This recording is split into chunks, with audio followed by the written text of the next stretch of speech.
Carthaginian peace is the imposition of a very brutal peace by completely crushing the enemy. It derives from the peace imposed on Carthage by Rome. After the Second Punic War, Carthage lost all its colonies, was forced to demilitarize, pay a constant tribute to Rome, and could not enter war without Rome's permission. At the end of the Third Punic War, the Romans systematically burned Carthage to the ground and enslaved its population. Origin: the term refers to the outcome of a series of wars between Rome and the Phoenician city of Carthage, known as the Punic Wars. The two empires fought three separate wars against each other, beginning in 264 BC and ending in 146 BC. At the end of the Third Punic War, the Romans laid siege to Carthage. When they took the city, they killed most of the inhabitants, sold the rest into slavery, and destroyed the entire city.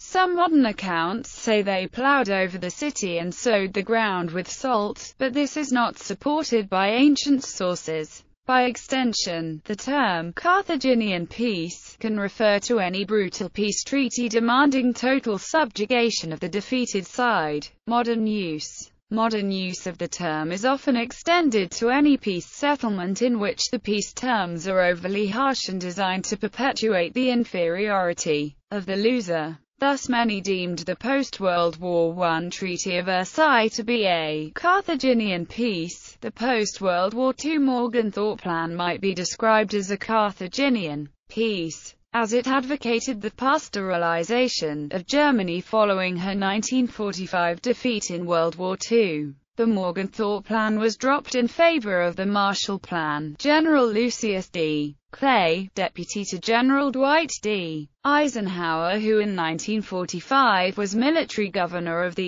U.S. occupation zone in Germany, and who would go on to replace Eisenhower as governor and as commander-in-chief, U.S. forces in Europe, would later remark regarding the occupation directive guiding his and General Eisenhower's actions in occupied Germany. There was no doubt that JCS 1067 contemplated the Carthaginian peace which dominated our operations in Germany during the early months of occupation.